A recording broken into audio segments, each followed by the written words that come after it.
سلام علی عباده الذین اصطفى اما بعد فاعوذ باللہ من الشیطان الرجیم بسم اللہ الرحمن الرحیم ومن احسن قولا ممن دعا الى اللہ وعمل صالحا وقال اننی من المسلمین ولا تستوی الحسنة ولا السیئة ادفع بالتي هي أحسن فإذا الذي بينك وبينه عداوة كأنه ولي حميم وما يلقاها إلا الذين صبروا وما يلقاها إلا ذو حظ عظيم وقال تعالى وقرن في بيوتكن ولا تبرجن تبرج الجاهلية الأولى وأقمنا الصلاة وآتينا الزكاة وأطيعنا الله ورسوله إنما يريد الله ليذهب عنكم الرجس أهل البيت ويطهركم تطهيرا واذكرن ما يتلى في بيوتكن من آيات الله والحكمة إن الله كان لطيفا خبيرا صدق الله العظيم. معزز پردہ نشین خواتین، اللہ جل جلالہ وعمن والہ کا بے انتہا فضل، اس کا کرم اور اس کا احسان ہے کہ اس نے ہم کو مسلمان بنایا، اپنا نام لینے کی توفیق عطا فرمائی ہے. ہم سب نے کلمہ پڑھا لا الہ الا اللہ محمد الرسول اللہ. یہ ایمان کا کلمہ ہے. حضور علیہ السلام نے فرمایا جب تمہارا بچہ بولنا شروع کرے تو اس کو اللہ کا نام سکھاویں، اور جب انسان کا نزا کا وقت ہوتا ہے، آخری وقت ہوتا ہے،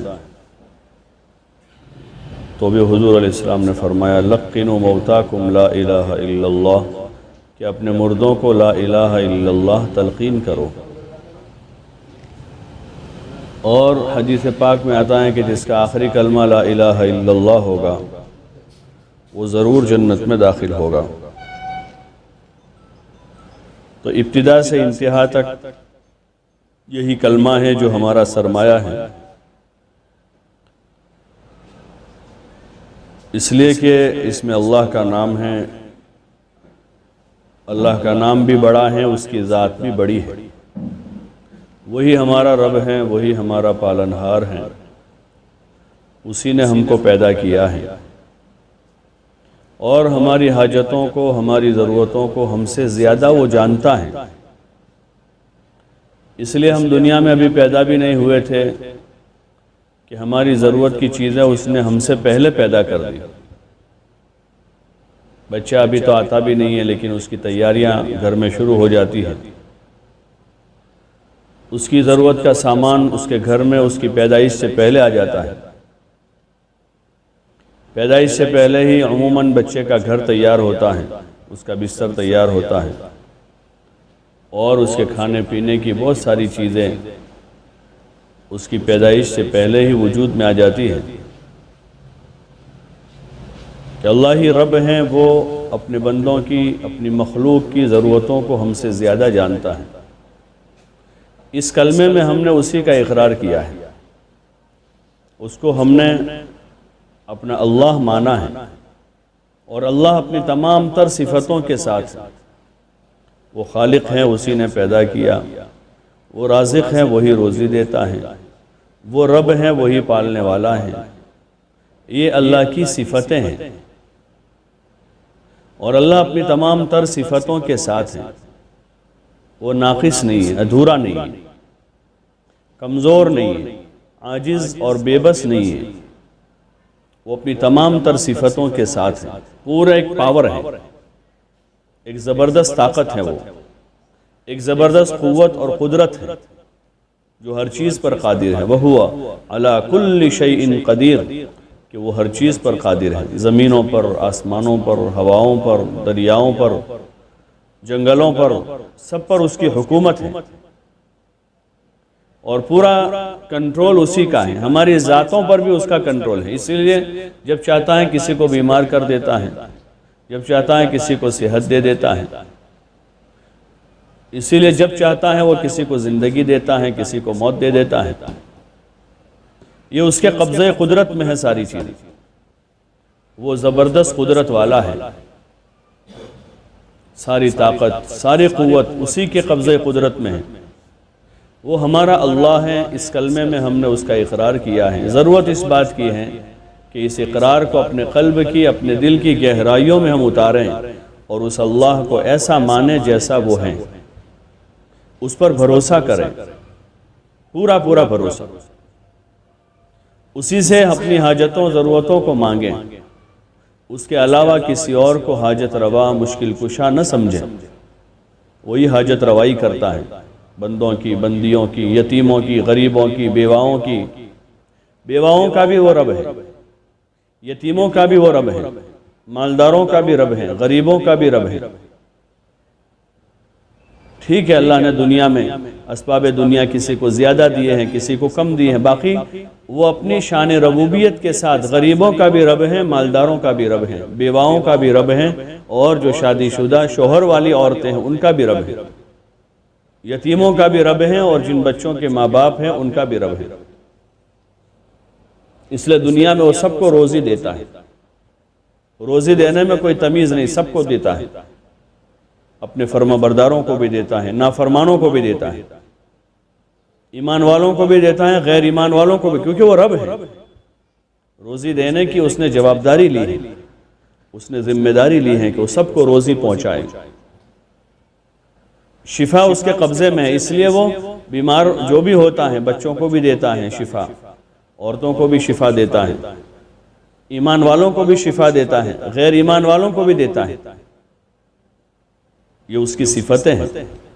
اس اللہ کو ایسا ماننا ہے جیسا وہ ہے، اس کی ہمیں مشق کرنی ہوگی، اس کو بولنا ہوگا اپنے گھر میں، بچوں کے سامنے، اپنی بہنوں کے سامنے، اپنی نانی کے سامنے، دادی کے سامنے، اماں کے سامنے، محلے کی عورتوں کے سامنے اللہ کی ربوبیت کو بولنا اور اس کی قدرت کو بولنا ہے کہ بڑی قدرت والا ہے وہ، بڑی زبردست قدرت ہے اس کی قدرت کا زمین مقابلہ نہیں کر سکتی، آسمان مقابلہ نہیں کر سکتی، بلکہ زمین و آسمان اس کی قدرت کے مظہر ہیں۔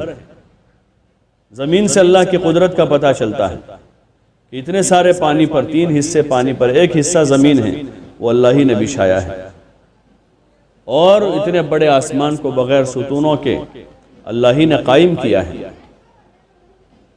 زمین آسمان کی حکومت اس کی ہے، لہو ملک السماوات والارض، زمین کی آسمان کی حکومت اللہ ہی کی ہے، بڑی زبردست طاقت قدرت والا ہے وہ ہمارا رب ہے، وہ ہمارا اللہ ہے۔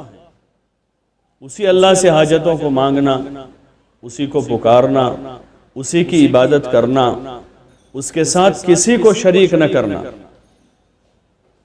کوئی اس کا شریک نہیں ہے، لا شریک لہ وحدہ، وہ اکیلا ہے، لا شریک لہ، اس کا کوئی شریک نہیں ہے، تنہے تنہا ہے، اس کو کسی کی شرکت کی، کسی کی مدد کی، کسی کے مشورے کی اس کو ضرورت نہیں ہے، وہ ان تمام چیزوں سے پاک ہے، اس کو کھانے پینے کی حاجت نہیں ہے، اس کو سونے کی حاجت نہیں ہے، وہ کھانے پینے سے پاک ہیں، سونے سے پاک ہیں، وہ ایک ذات ہیں، رب ہیں، وہ اللہ ہیں۔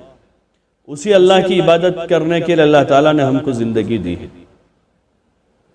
کہ اس زندگی میں ہم اسی کی عبادت کریں، اسی کے لیے نماز پڑھیں، اسی کے لیے روزہ رکھیں، اسی اللہ کے لیے ہم قرآن پڑھیں، اور اسی اللہ کے لیے ہم دوسرے جتنے سارے کام کرتے ہیں خیر کے، وہ سارے اسی کے لیے، اس کی عبادت کے واسطے سارے کام ہیں، اور عبادت اس کو راضی کرنے کے لیے ہے۔ اور جب کسی چیز سے کسی کو راضی کرنا ہوتا ہے تو اچھا سے اچھا کیا جاتا ہے۔ ہم چاہتے ہیں کہ کسی کو ہم خوش کریں تو ان کو اچھا ہدیہ دیتے ہیں، اچھے کپڑے دیتے ہیں، اچھی رقم دیتے ہیں تاکہ خوش ہو جاوے۔ جب اللہ کو خوش کرنے کے لیے ہم اعمال کرتے ہیں تو عبادت اچھی طرح کریں گے، نماز کو اچھی طرح سے طہارت سے پاکی حاصل کر کے، ناپاکی سے پاک ہو کر، اچھی طرح وضو کر کے، اور وضو میں بھی اسباغ وضو کا حکم دیا کہ وضو میں اعضاء کو 3 مرتبہ اچھی طرح سے دھویا جاوے، یہ سنت ہے۔ ایک مرتبہ دھونے سے وضو ہو جاتا ہے، لیکن تین مرتبہ دھونے کا حکم دیا کہ اچھی طرح چہرے کو، دونوں ہاتھوں کو کوہنیوں سمیت، اور چوتھائی سر کا مسح، اور دونوں پیروں کو ٹخنوں سمیت 3 مرتبہ دھونا، یہ سنت ہے۔ اور اس کی دیگر سنت ہے، اس میں کلی کرنا، مزمزہ کرنا، استنشاق کرنا، اور دیگر جتنی سنتیں ہیں وضو کی، ان تمام سنتوں کی رعایت کے ساتھ اچھا وضو کرنا۔ گھر میں سالن پکایا لیکن اچھا نہیں پکا، بچہ بھی نہیں کھاتا، وہ بھی چھوڑ دیتا ہے۔ اب ماں کہے میں نے پکایا ہے پھر بھی نہیں کھاتے، اماں آپ نے ضرور پکایا لیکن اچھا نہیں پکا ہے۔ آپ نے بریانی پکائی ہے لیکن اچھی نہیں پکتی، وہاں تک کوئی کھاتا نہیں، بچہ بھی پسند نہیں کرتا اس کو، چھوٹا بچہ بھی ہاتھ میں لقمہ نہیں اٹھاتا کہ برابر نہ تھی بنی۔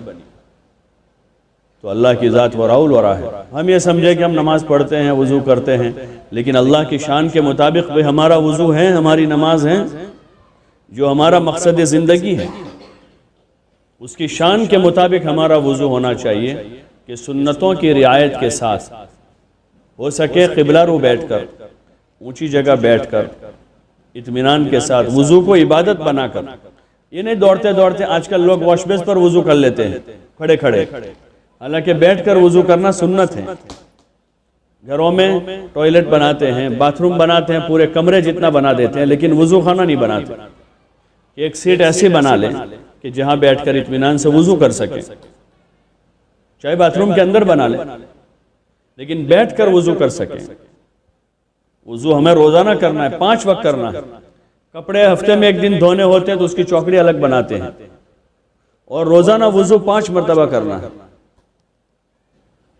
وضو کرنے کی جگہ مناسب ہو اور ہو سکے قبلے کی طرف ہو، سنت ہے یہ۔ اونچی جگہ بیٹھ کر اطمینان کے ساتھ پہلے دونوں ہاتھ گھٹنوں تک دھوئے جاتے ہیں، پھر مسواک اچھی طرح کی جاتی ہے۔ مسواک بہت بڑی سنت ہے جو آج ہمارے عوام میں، خواص میں متروک ہے، چھوٹی ہوئی ہے۔ بہت بڑی سنت ہے مسواک، حضور صلی اللہ علیہ وسلم نے کبھی ترک نہیں کیا، بلکہ کسی موقع پر آپ نے فرمایا کہ اگر مجھے امت پر مشقت کا اندیشہ نہ ہوتا تو میں مسواک کو فرض کر دیتا۔ اور اس کے کتنے سارے فائدے ہیں مسواک کے، کتنے فائدے ہیں، علماء نے 70 فائدے تقریباً گنوائے ہیں۔ موت کے وقت کلمہ نصیب ہونا، یہ بھی مسواک کے فائدوں میں سے ہے۔ اچھی سے تازہ مسواک ہو، حضور صلی اللہ علیہ وسلم تازہ مسواک کو پسند کرتے تھے، بلکہ آخری وقت میں بھی حضرت عائشہ رضی اللہ عنہ فرماتے ہیں کہ انتقال سے کچھ دیر پہلے آپ صلی اللہ علیہ وسلم نے مسواک طلب کی۔ حضور علیہ السلام کے سال عیادت کے لیے آئے ہوئے تھے حضرت عائشہ کے بھائی، ان کے ہاتھ میں تازہ مسواک تھی۔ حضور علیہ السلام نے اشارہ کیا، حضرت عائشہ نے وہ مسواک لے کر اپنے منہ سے چبا کر اس کو نرم کر کے حضور صلی اللہ علیہ وسلم کو دی۔ آپ صلی اللہ علیہ وسلم نے آخر میں بھی مسواک فرمائی۔ بڑی سنت ہے مسواک، خود بھی مسواک کی عادت ڈالیں، اپنے بچوں کو بھی اس کا عادی بناوے ابھی سے، اس سے دانت صاف ستھرے رہیں گے، منہ صاف رہے گا، اور اس کے کتنے سارے فائدے۔ سب سے بڑی چیز تو یہی ہے کہ مسواک کرنا ہمارے آپ کے آقا حضرت محمد صلی اللہ علیہ وسلم کی سنت ہے، سنت سمجھ کر کریں گے اس کو۔ باقی جو وضو کی سنتیں ہیں وہ کتابوں میں لکھی ہیں، علماء سے معلوم کریں، اس مطابق سنت کے مطابق اچھا وضو کریں۔ جیسے میں نے عرض کیا کہ گھر میں بریانی بناتے ہیں تو اچھی بناتے ہیں، سالن پکاتے ہیں تو اچھا پکاتے ہیں، چائے پکاتے ہیں تو اچھی پکاتے ہیں، وضو کر رہے ہیں تو اچھا وضو کریں تاکہ بارگاہ خداوندی میں وہ وضو قبول ہو جائے۔ پھر عورتوں کے لیے کہ گھر کے ایسے کمرے میں جہاں غیر محرم کی نظر نہ پڑتی ہو، سکون والی جگہ ہو، اطمینان والی جگہ ہو، اطمینان والی جگہ اپنی 5 وقت کی نماز ادا کریں۔ اسی لیے فقہاء نے لکھا ہے کہ گھر میں عورتیں اپنی مسجد بناویں، وہ باقاعدہ شرعی مسجد کے حکم میں نہیں ہوگی، لیکن گھر میں نماز کی جگہ۔ فقہ کی کتابوں میں مسئلہ آتا ہے اعتکاف کے باب میں، اس میں لکھا ہے المرأۃ تعتکف فی مسجد بیتہا، عورت اعتکاف کرے گی اپنے گھر کی مسجد میں۔ تو گھر کی مسجد ثابت ہو رہی ہے۔ گھر کا کوئی کمرہ ہو جس میں کوئی جگہ متعین کر لیں کہ یہ جگہ نماز کی ہے، جیسے سونے کے لیے پلنگ رکھا رہتا ہے کہ سونے کی جگہ ہے، کچن کھانا پکانے کے لیے جگہ طے ہوتی ہے کہ کھانا پکانے کی جگہ ہے، فریز رکھنے کی جگہ طے ہوتی ہے کہ یہاں فریز رکھا جائے گا۔ واشنگ مشین رکھنے کی جگہ طے ہے کہ یہاں واشنگ مشین رکھا جائے گا، تو یہ اسباب دنیاویہ کو جمانے کی جگہ متعین ہے، تو یہ ہمارا سبب آخرت ہے نماز، جس سے ہماری آخرت بنے گی، اللہ سے تعلق جڑتا ہے۔ اس کے لیے اپنے گھر میں کوئی جگہ متعین رکھیں کہ یہ نماز کی جگہ ہے، تاکہ اس جگہ کو پانی سے بچاویں، اس جگہ کو بچوں سے بچاویں، اس جگہ کو ناپاکی سے بچاویں، اس جگہ کو تمام قسم کی گندگی خرافات سے بچا لیں، اپنی جگہ طے کریں۔ یہ اہتمام نماز میں شامل ہے ساری چیزیں۔ صحابہ کے زمانے میں جب کسی کا گھر بنتا تھا تو حضور علیہ السلام کو وہ اپنے گھر لے جاتے تھے، تو آپ صلی اللہ علیہ وسلم ان کے گھر جا کر ان کی نماز کی جگہ پر 2 رکعت پڑھ دیتے تھے۔ یہی اصل سنت ہے۔ نیا گھر بنے تو سنت یہ ہے کہ کسی بزرگ کو، کسی عالم کو اپنے گھر میں بلا کر ان کے ذریعے سے 2 رکعت نماز پڑھوا دیں اور نماز کی جگہ متعین کروا دیں کہ یہ ہماری نماز کی جگہ رہے گی۔ گھر بنانے کے بعد کا سنت عمل یہ ہے تاکہ اہتمام صلاۃ، نماز کی پابندی ہو۔ گھر میں کوئی بے نمازی نہیں رہنا چاہیے۔ ہماری محنت اور کوشش ایسی ہو کہ مسلمان کا گھر ہے، مسلمان کے گھر میں کوئی بے نمازی نہیں، سب لوگ نماز پڑھیں۔ 5-7 سال کے بچے سے لے کر 70-80 سال کے بوڑھے مرد عورت تک گھر میں کوئی بے نمازی نہ رہے۔ جو مرد ہیں اور بڑے لڑکے ہیں ان کو مسجد بھیجیں، وہ مسجد جا کر نماز باجماعت ادا کریں، اور عورتیں اپنے گھر میں اذان کے ساتھ ہی نماز پڑھیں۔ یہ اہتمام صلاۃ ہے کہ اذان ہوتے ہی نماز کی تیاری شروع کر دوں۔ نماز میں سستی نہ کریں کہ ظہر کی نماز کوئی 3 بجے پڑھ رہا ہے، کوئی 4 بجے پڑھ رہا ہے، عصر کی نماز کوئی مغرب سے 15 منٹ پہلے پڑھ رہا ہے، عشاء کی نماز کوئی 11 بجے پڑھ رہا ہے۔ اگر اذان کے ساتھ نماز پڑھنے کی عادت بنا لی تو نماز میں تاخیر نہیں ہوگی اور قضا نہیں ہوگی، اور اگر عادت نہیں بنائی ہے تو عموماً عورتوں کو دیکھا جاتا ہے کہ وہ اپنے گھر کے کام کاج میں لگ گئی، کوئی مہمان آ گیا، ان کے ساتھ بیٹھے باتیں کرتے کرتے مغرب کا وقت ہو گیا، عصر ابھی باقی۔ کسی کی شادی میں گئے تو عصر مغرب عشاء تینوں معاف ہو جاتی ہے، حالانکہ جو نماز کسی حال میں معاف نہیں ہے۔ بیمار ہو تو بیماری کی حالت میں نماز معاف نہیں ہے، لیکن کسی جگہ چلے گئے تو نماز فوت ہو جاتی ہے۔ ایسا نہ ہو، بلکہ نماز کی پابندی کریں اہتمام کے ساتھ۔ ایسے وقت میں اگر ہمیں خطرہ ہے نماز جانے گا تو کسی جگہ نہ جائیں کہ نماز فوت ہو جائے گی۔ ایسی عورتوں کو دیکھا ہے کہ جنہوں نے نماز قضا ہونے کے خوف سے سفر نہیں کیا کہ ہماری نماز اس سفر میں قضا ہو جاتی ہے، ٹرین کا سفر ہے،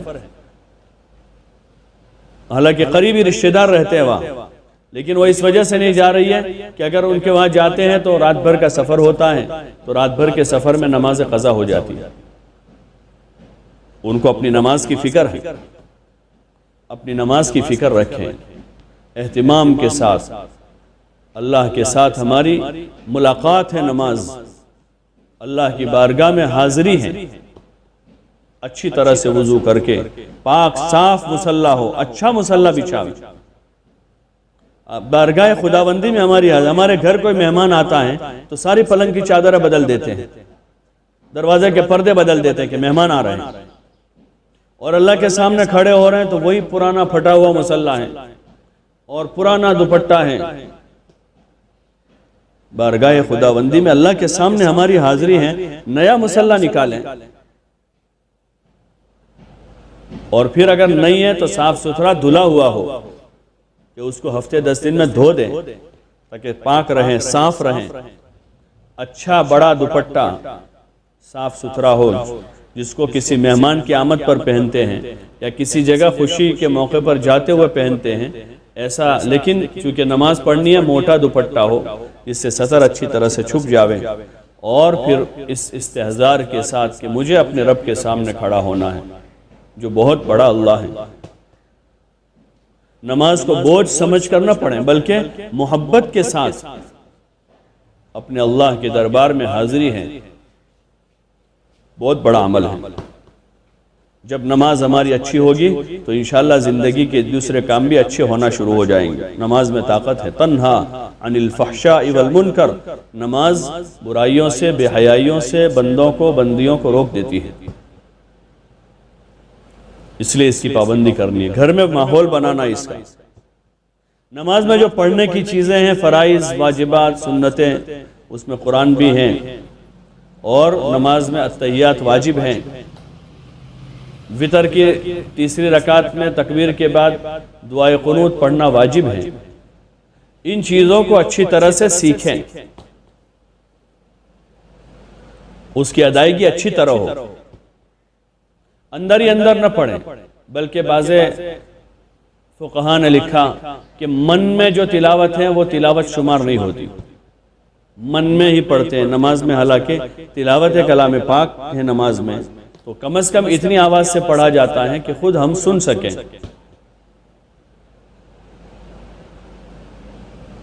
اچھی طرح سے قرات کریں، رکوع اچھی طرح، سجدے، اس کو سیکھنا ہے، گھر میں اس کا ماحول بناویں، اپنی بچیوں کو سکھاویں، خود سیکھیں رکوع کیسے کرنا ہے، سجدہ کیسے کرنا ہے۔ ایمان کے بعد اہم میں عبادات میں سے نماز ہے، بہت بڑی چیز ہے، معمولی چیز نہیں ہے، اس لیے کوشش کریں اپنی نمازوں کو بناویں۔ تبلیغ کے اس کام سے یہی چاہا جاتا ہے کہ ہمارا ایمان بنے، اللہ سے تعلق پیدا ہو، حضور علیہ السلام کی سنت کی محبت دل میں آوے، اور ہماری عبادتیں صحیح ہو۔ عبادتوں میں پہلی بڑی عبادت نماز ہے، اپنی نماز کو ٹھیک کریں۔ نماز ٹھیک ہوگی تو انشاءاللہ زندگی کے دوسرے کام بھی ٹھیک ہونا شروع ہو جائیں گے۔ کسی حال میں نماز کو قضا نہ کریں۔ نماز پڑھنے پر بڑے فائدے ہیں، روزی کی برکت نماز میں ہے، قبر کے عذاب سے حفاظت نماز میں ہے۔ اللہ تعالیٰ 5 وقت کے نمازی کی ذمہ داری لیتا ہے، زندگی میں برکت ہو جاتی ہے، جسم میں طاقت اور قوت بڑھتی ہے نماز کے ذریعے سے۔ اس لیے نماز کی پابندی کریں، قضا نہ کریں، خصوصاً فجر کی نماز بھی۔ فجر کی نماز وقت سے پہلے جاگ جاوے، اپنے گھر میں سب کو جگاوے، ماحول بنا۔ بعض عورتیں خود جاگ جاتی ہیں اور دوسرے کمرے میں جا کر اس طرح نماز پڑھ لیتی ہیں کسی کو پتہ نہ چلے، حالانکہ اس وقت تو سب کو جگانا ہے گھر والوں کو۔ حضرت عمر رضی اللہ تعالیٰ عنہ کا معمول لکھا ہے علماء نے کہ وہ آدھی رات سے جاگ جاتے تھے اور وضو کرتے تھے، نماز میں لگ جاتے تھے، پھر 1/3 رات بچ جاتی، یعنی 2/3 رات گزر جاتی، رات کے 3 حصے کر کے آدھی رات میں وہ جاگتے تھے۔ پہلا حصہ تو گزر چکا تھا، دوسرے حصے کا بھی تھوڑا حصہ گزرا اور کچھ آدھا بچا تھا، تو وہاں سے جاگتے تھے، تو تہائی تک وہ خود اپنی عبادت کر کے جب 1/3 رات بچتی تھی، یعنی اگر رات 9 گھنٹے کی ہو تو آخری 3 گھنٹے اپنے گھر والوں کو بھی جگا دیتے تھے، سب کو۔ اگر رات 6 گھنٹے کی ہو تو آخری 2 گھنٹے خود جاگ جاتے تھے، اس سے 1 گھنٹہ پہلے، اور اپنے گھر والوں کو بھی جگاتے تھے، اور یہ آیت کریمہ پڑھتے تھے اس وقت، وَأْمُرْ أَهْلَكَ بِالصَّلَاةِ وَاصْطَبِرْ عَلَيْهَا لَا نَسْأَلُكَ رِزْقًا نَحْنُ نَرْزُقُكَ وَالْعَاقِبَةُ لِلتَّقْوَى، کہ اپنے گھر والوں کو نماز کا حکم کیجئے اور خود بھی اس کے پابند رہیے۔ ہم آپ سے روزی کموانا نہیں چاہتے، روزی تو ہم آپ کو دیں گے، اور بہترین انجام پرہیزگاری کا ہے۔ یہ آیت تلاوت فرماتے ہیں، وہ گھر والوں کو سب کو جگاتے تھے، ان کو نماز میں لگاتے تھے، اپنے گھر میں ماحول بناوے۔ ہمارے گھروں میں کوئی بے نمازی نہیں رہنا چاہیے۔ اتنے سالوں سے ہم دعوت کے کام میں لگے ہیں، جماعتیں آتی ہیں، یہاں سے جماعتیں جاتی ہیں، مستورات میں تعلیم ہوتی ہیں، گھروں میں تعلیم ہوتی ہیں، مستورات کی جماعتیں جاتی ہیں۔ اتنے سالوں کی ہماری محنت کے بعد نتیجہ یہ ہونا چاہیے کہ ہمارے گھر میں، ہمارے محلے میں، ہماری بستی میں کوئی بے نمازی نہیں رہنا چاہیے۔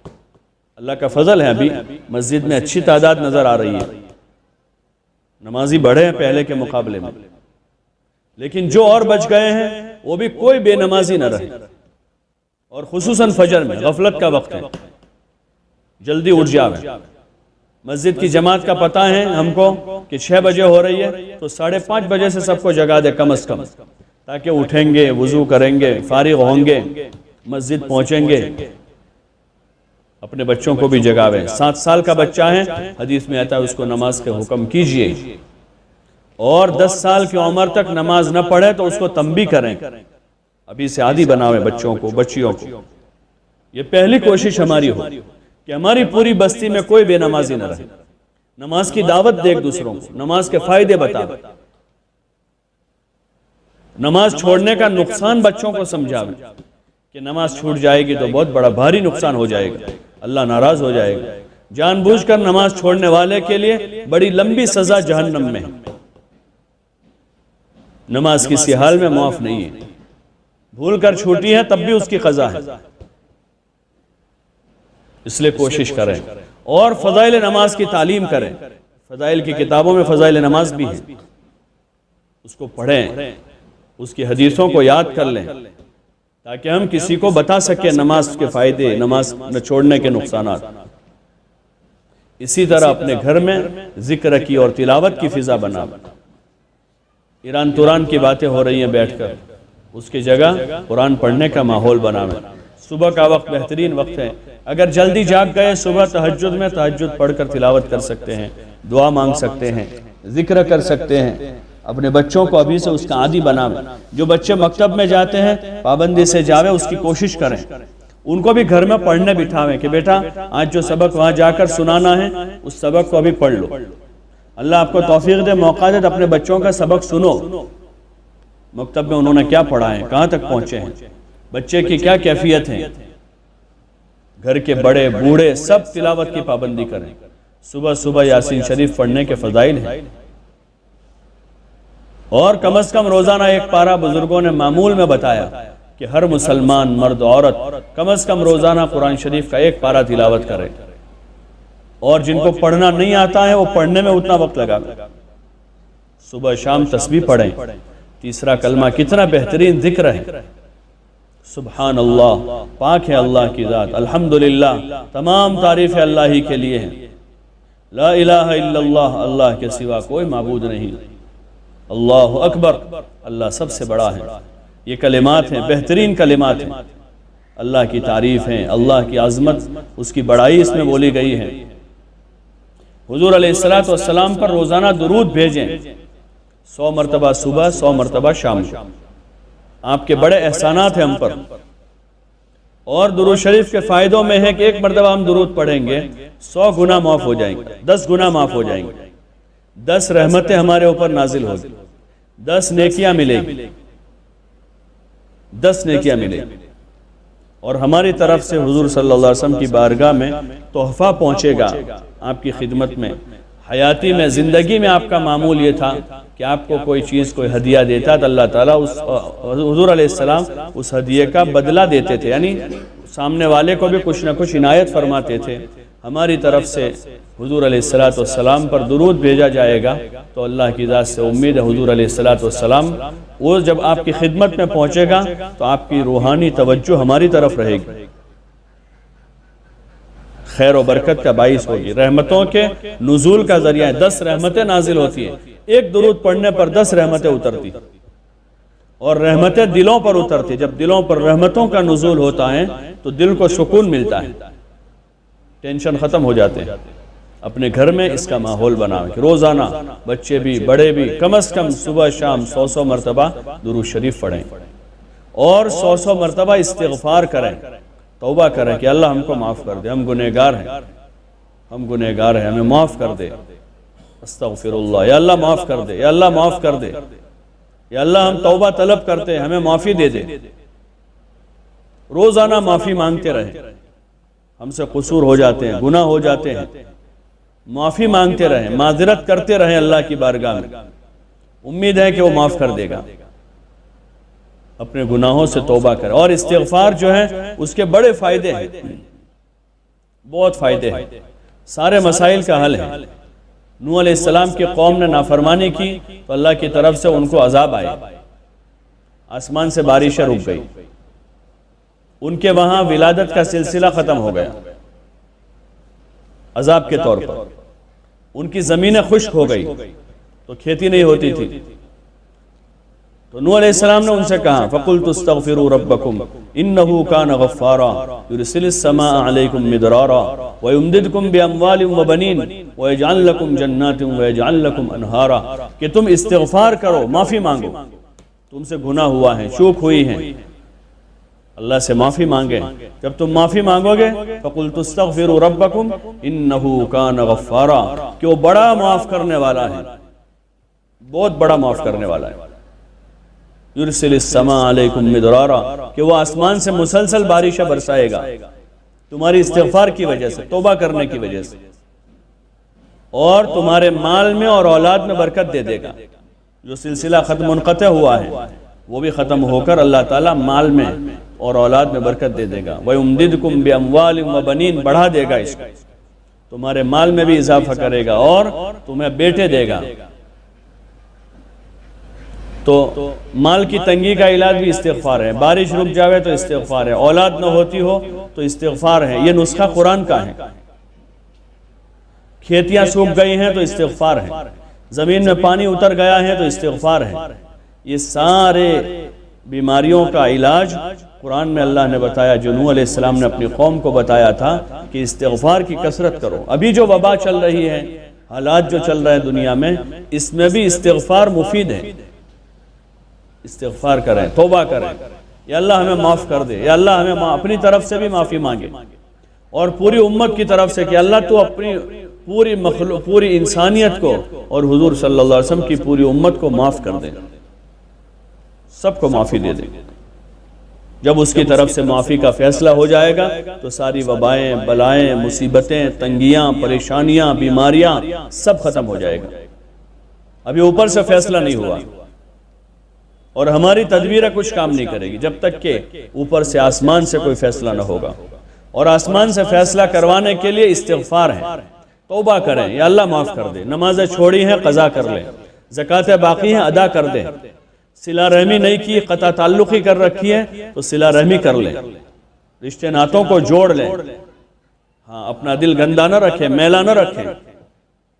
جیسے کپڑے میلے رکھنا پسند نہیں کرتے، کپڑے پر کوئی داغ لگ گیا، دھبا لگ گیا تو فوراً اس کو دھونے کی کوشش کرتے ہیں، ایسے ہی اپنے دلوں کو صاف کریں، کفر سے، شرک سے، نفاق سے، حسد سے، کینے سے، بغض سے، عداوت سے، دنیا کی محبت سے، جاہ پرستی سے۔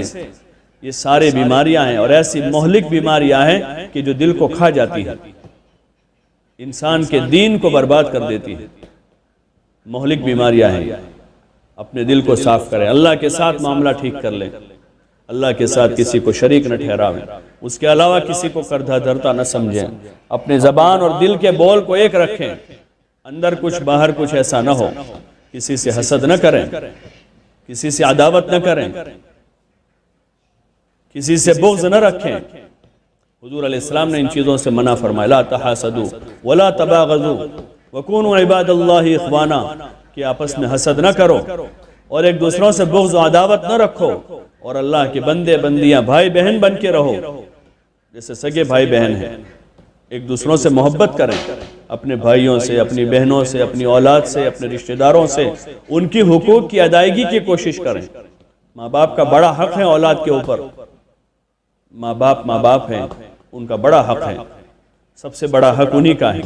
پھر اس کے بعد درجہ بدرجہ حقوق ہیں، بیوی کے ذمے اپنے شوہر کا حق ہے، شوہر کے ذمے بیوی کا حق ہے، اولاد کا حق ماں باپ کے اوپر ہے جب وہ چھوٹے ہیں، اور جب اولاد بڑی ہو جائے گی تو ان کے ذمے ماں باپ کا حق ان کے ذمے ہو جائے گا۔ ایسے پڑوسیوں کا حق ہے، پڑوسیوں کے بڑے حقوق ہیں۔ حضور صلی اللہ علیہ وسلم نے ایک موقع پر فرمایا کہ مجھے اندیشہ ہونے لگا کہ کہیں حضرت جبریل علیہ السلام پڑوسیوں کو بھی جو ہے میراث میں شریک نہ کر دیں، یعنی اتنا بڑا حق کہ مجھے ایسا اندیشہ ہونے لگا کہ شاید اب میراث جو ماں باپ کی جاگیر زمین میں ان کے مرنے کے بعد بھاگ پڑتے ہیں، تو اس میں مجھے ایسا اندیشہ لگا کہ شاید پڑوسی کا بھی حق نکلے گا اس میں، اتنی زیادہ تاکید فرمائی پڑوسیوں کی۔ علماء سے لوگوں نے پوچھا کہ پڑوسی کہاں تک شمار ہوتے ہیں، تو ایک بزرگ نے کہا کہ 40 گھر آگے، 40 گھر پیچھے، 40 گھر دانی طرف، 40 گھر بائیں طرف، یہ سب ہمارے پڑوسی ہیں۔ پھر اگر وہ پڑوسی ہمارا رشتہ دار ہے تو اس کا حق اور بڑھ جائے گا، پڑوسی مسلمان ہیں تو اس کا حق اور بڑھ جائے گا، اور مسلمان بھی ہیں، رشتہ دار بھی ہیں، تو 3 حق ہو گئے، پڑوسی ہونے کا حق، مسلمان ہونے کا حق اور قرابت کا حق۔ ان سارے حقوق کو ادا کرنے کی کوشش کریں، اپنا دل بڑا رکھیں۔ حضور نے تو یہ کہا کہ تم سالن پکاؤ تو تھوڑا پانی زیادہ ڈال دو تاکہ ایک پیالی اپنے پڑوس میں بھیج سکو۔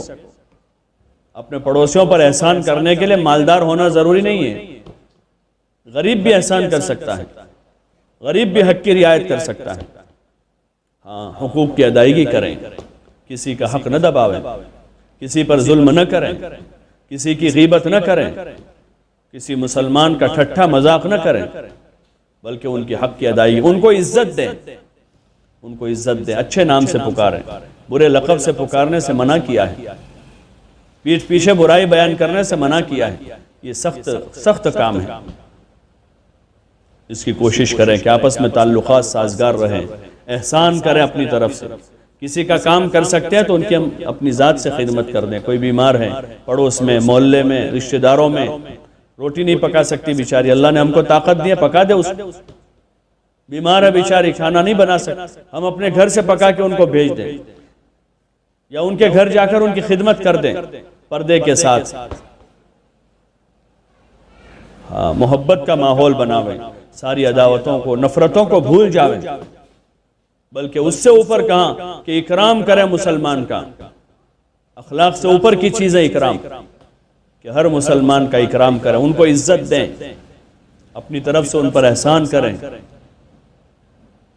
اور ایک اچھی فضا بنانے کی کوشش کریں، لڑائیوں کو، جھگڑوں کو بھول جاویں، پرانی باتیں یاد نہ کریں، اپنے دماغ کو کباڑ خانہ نہ بناویں، بھولنے کی عادت ڈالیں، اس نے میرے ساتھ ایسا کیا تھا، اور اس کی بیٹی نے ایسا کہا تھا، اور اس کے بھائی نے یہ کیا تھا، یہ ساری پرانی باتیں ہیں جو شیطان یاد دلا کر لڑائیاں پیدا کرتا ہے، جھگڑے کرواتا ہے، بھولنے کی عادت ڈالیں، ایسی چیزوں کو بھول جائیں، ان کی نیکیوں کو یاد کریں، ان کے ماں باپ کی نیکیوں کو یاد کریں، ان کے ماں باپ کی نیکیوں کو، کہ اس کی ماں بہت اچھی تھی، اس کا باپ بہت سخی آدمی تھا، ان کے خاندانوں کی نیکیوں کو یاد کریں، اور اس سے ان کا تذکرہ کریں تاکہ ہمارے دل میں ان کی محبت بڑھے، برائیوں کو بھول جاویں، ہمیں کسی سے تکلیف پہنچی اس کو بھول جاویں۔ حضرت مولانا یوسف صاحب رحمۃ اللہ علیہ فرماتے تھے کہ اپنی معاشرت سے کسی کو تکلیف نہ پہنچاؤ، اور دوسروں کی تکلیفوں کو جھیلنا سیکھو، ورنہ خود بھی ڈوبو گے، ہزاروں کو لے کر ڈوبو گے۔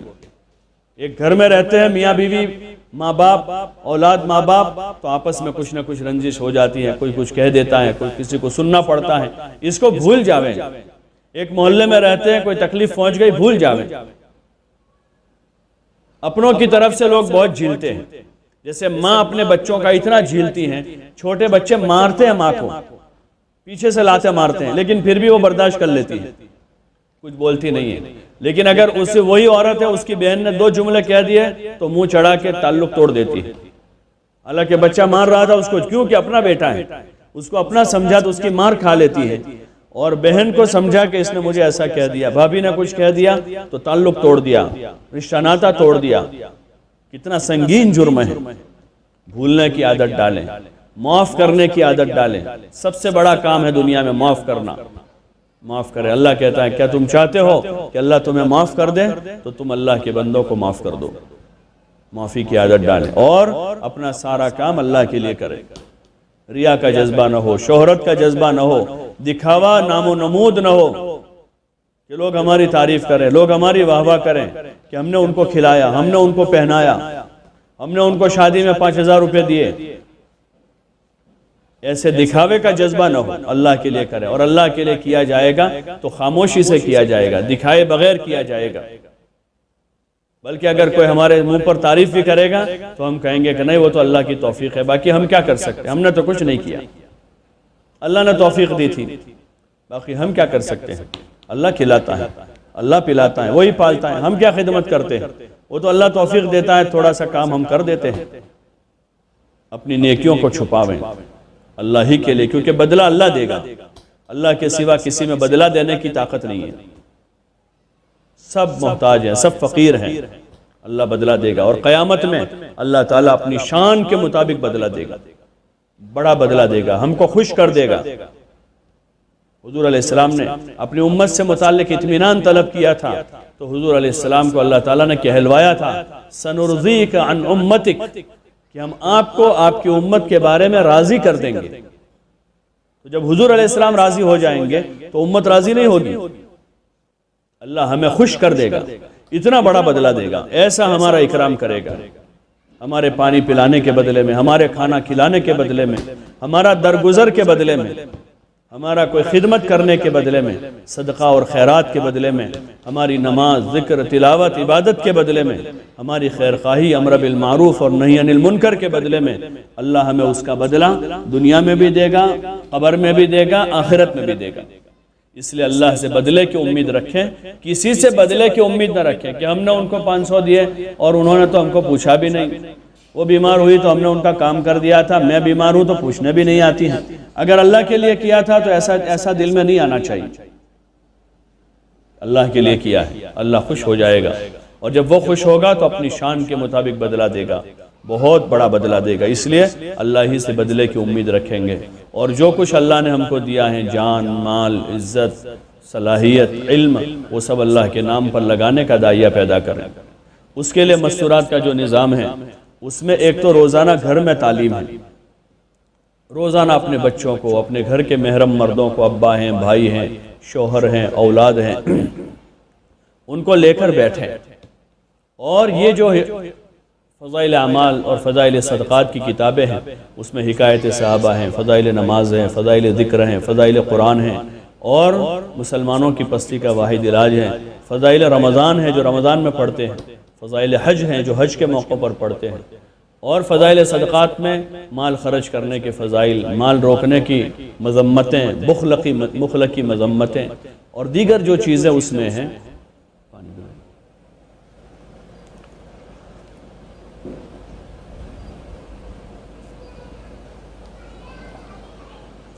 اس کو اہتمام کے ساتھ اپنے گھروں میں پڑھیں، یہ معمولی چیز نہیں ہے۔ اور تعلیم صرف برکت کے واسطے 5-10 منٹ کتاب پڑھ لی، کچھ پتہ ہی نہ چلا، ایسا نہ ہو۔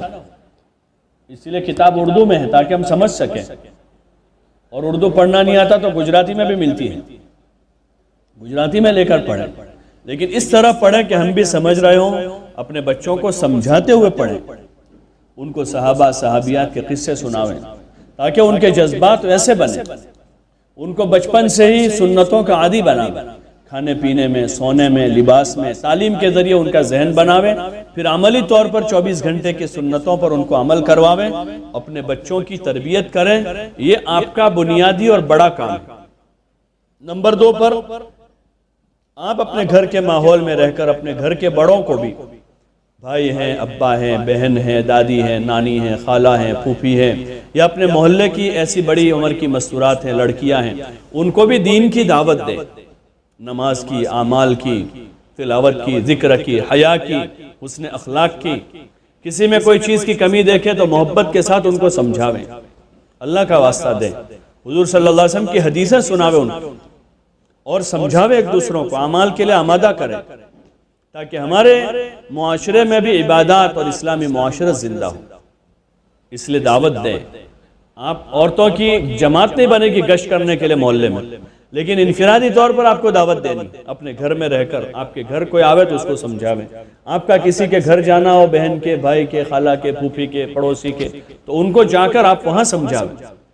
اور تیسرا کام آپ کی محلے کی ہفتہ واری تعلیم ہے، جو ہفتے میں ایک دن ہوتی ہیں، جہاں بھی ہوتی ہے اس میں خود پابندی کرے۔ خصوصاً جو تعلیم کرنے والی بہنیں ہیں، وہ تو اس دن صبح سے تیاری کر لیں، اس دن کوئی کام اپنے ذمہ ایسا نہ لیں کہ جس سے تعلیم میں حرج ہو، کہ تعلیم کا دن ہے، 2 بجے سے تعلیم ہے، 10 بجے کپڑے دھونے کے لیے نکال دیے، 1 بجے تک کپڑے دھوتی رہی، تھک گئی ہے، اب کیسے تعلیم میں جا سکے گی؟ کپڑے دھونے کا دن الگ کر دے، تعلیم کا دن الگ رکھیں، تاکہ بشاشت کے ساتھ۔ اور یہ بھی نہ ہو کہ صبح سے لے کر 2 بجے تک کام کرتی رہے، تعلیم میں جا کر وہاں ابھی 10 منٹ نہیں ہوئی کہ نیند آنا شروع ہو گئی، تھوڑی دیر آرام کر کے جاوے، تاکہ وہاں تعلیم میں نیند نہ آوے۔ تعلیم میں بشاشت کے ساتھ بیٹھنا ہے، خوشی سے بیٹھنا ہے، جاگ کر بیٹھنا ہے، دھیان سے سننا ہے، اپنے ذمہ پڑھنا آیا ہے تو صبح سے پتہ چل جاتا ہے کس کو کتاب پڑھنی ہے، تو وہ بہن صبح سے اپنی تیاری کریں، کتاب میں سے 2-4 جگہ سے 2-2 3-3 صفحے اپنے گھر میں پڑھ لیں، تاکہ وہاں مجمع کے سامنے پڑھنا آسان ہو جائے۔ اس لیے تعلیم کی تیاری کریں، دعا مانگ کر تعلیم میں جائیں کہ اللہ ہمیں بھی ہدایت دے دیں، اور جو پڑھا سنا جائے اس پر عمل کی توفیق دیں، اور جتنی بہنیں آئی ہیں ان کو بھی توفیق دیں، جو نہیں آ پا رہی ہیں ان کو آنے کی توفیق دے دیں۔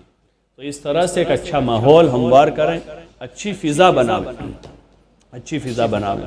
اور محلے کی تعلیم کی پابندی کر. پھر اس کے آگے 3 دن کی جماعت مستورات کی جاتی ہے، جن کے 3 دن 3 مرتبہ لگے ہیں 10 دن جاتی ہے.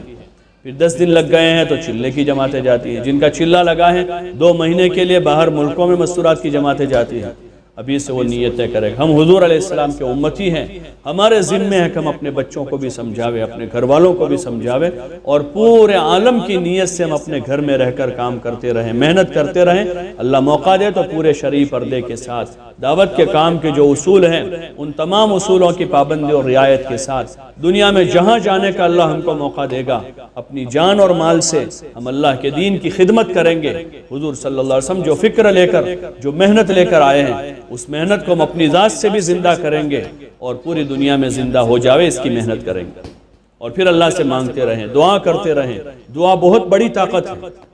ہماری ساری محنت ایک ڈھانچہ ہے، اس میں جان اللہ ڈالے گا، اس لیے خوب دعا کریں. پھر رو رو کر، گڑ گڑا کر اللہ توفیق دے تہجد میں اٹھیں، تہجد میں اٹھیں اور تہجد میں اٹھ کر تہجد پڑھیں. تہجد پڑھ کے اللہ سے دعا مانگیں، اپنے لیے مانگیں، اپنے بچوں کے لیے مانگیں، اپنی بستی والوں کے لیے مانگیں، پوری امت کے لیے مانگیں. مسئلوں کا حل کرنے والا اللہ ہی ہے اور اس کا راستہ دعا ہے.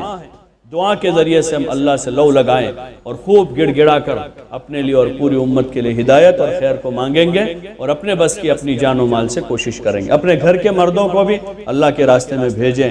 مسجد میں مقامی اعمال ہوتے ہیں، تعلیم ہے، مشورہ ہے، ملاقاتوں کا نظام ہے، اس میں اپنے گھر کے مردوں کو تاکید کریں. گشت کے دن ان کو یاد دلاویں.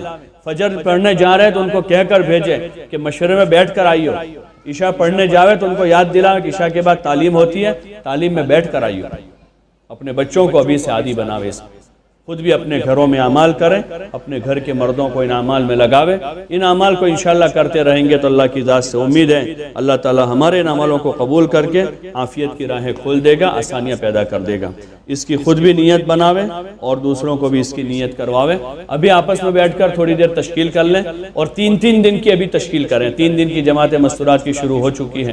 گزشتہ ہفتے تقریباً 8 جماعتیں گئی تھی. کالول سے بھی کل جماعت گئی ہے 3 دن کی. تو آپ کے یہاں سے بھی وہ سلسلہ شروع ہو جاوے. اس کے لیے آپس میں بیٹھ کر 5 منٹ تشکیل کر لو، پھر دعا کر لیتے ہیں. لك الحمد كله ولك الشكر كله ولك الملك كله ولك الخلق كله بيدك الخير كله وإليك يرجع الأمر كله. اللهم لا أحصي ثناء عليك أنت كما أثنيت على نفسك.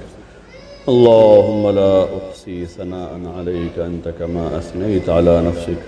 اللهم صل وسلم وبارك على سيدنا مولانا محمد وعلى آل سيدنا مولانا محمد صلاة تنجينا بها من جميع الأهوال والآفات، صلاة تنجينا بها من جميع الأهوال والآفات وتقضي لنا بها جميع الحاجات وتطهرنا بها من جميع السيئات وترفعنا بها عندك أعلى الدرجات وتبلغنا بها أقصى الغايات من جميع الخيرات في الحياة وبعد الممات إنك على كل شيء قدير. لا إله إلا الله الحليم الكريم. سبحان الله رب العرش العظيم. الحمد لله رب العالمين. أسألك موجبات رحمتك وعزائم مغفرتك والغنيمة من كل بر والسلامة من كل اسم. لا تدع لنا ذنبا إلا غفرته. لا تدع لنا ذنبا إلا غفرته. لا تدع لنا ذنبا إلا غفرته ولا هما إلا فرجته ولا دينا إلا قضيته ولا مريضا إلا شفيته ولا مريضا إلا شفيته ولا مريضا إلا شفيته ولا أسيرا إلا خلصته ولا سجينا إلا خلصته ولا حاجة من حوائج الدنيا والآخرة هي لك رضا إلا قضيتها ويسرتها يا أرحم الراحمين. يا أرحم الراحمين ويا أكرم الأكرمين ويا ذي القوة المتين ويا راحم الضعفاء والمساكين. يا إلهنا ويا مولانا ويا غاية رغبتنا يا منتهى رجائنا. ظلمنا أنفسنا وإن لم تغفر لنا وترحمنا لنكونن من الخاسرين. اللهم إن قلوبنا ونواصينا وجوارحنا بيدك لم تملكنا منها شيئا، فإذا فعلت ذلك بنا فكن أنت ولينا واهدنا إلى سواء السبيل. اللهم اشرح صدورنا للإسلام. اللهم حبب إلينا الإيمان. اللهم حبب إلينا الإيمان وزينه في قلوبنا وكره إلينا الكفر والفسوق والعصيان. اللهم اجعلنا من الراشدين. اللهم اجعلنا من الراشدين. اللهم توفنا مسلمين والحقنا بالصالحين غير خزايا ولا ندامى ولا مفتونين. اللهم استر عوراتنا وآمن روعاتنا. اللهم استر عوراتنا وآمن روعاتنا. اللهم استر عوراتنا وآمن روعاتنا. اللهم إنا نجعلك في نحورهم ونعوذ بك من شرورهم. اللهم إنا نجعلك في نحورهم ونعوذ بك من شرورهم. اللهم احفظنا من بين أيدينا ومن خلفنا وعن أيماننا وعن شمائلنا. رضينا بالله ربا وبالإسلام دينا وبمحمد صلى الله عليه وسلم رسولا ونبيا. ربنا لا تزغ قلوبنا بعد إذ هديتنا وهب لنا من لدنك رحمة إنك أنت الوهاب. ربنا اغفر لنا ولإخواننا الذين سبقونا بالإيمان ولا تجعل في قلوبنا غلا للذين آمنوا ربنا إنك رؤوف رحيم. اللهم اهدنا واهد بنا واهد الناس جميعا. اللهم اجعلنا هداة مهتدين غير ضالين ولا مضلين.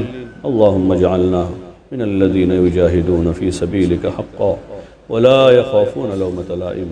اللهم إنا نسألك من خير ما سألك منه نبيك محمد صلى الله عليه وسلم ونعوذ بك من شر ما استعاذك منه نبيك محمد صلى الله عليه وسلم. أنت المستعان وعليك البلاغ.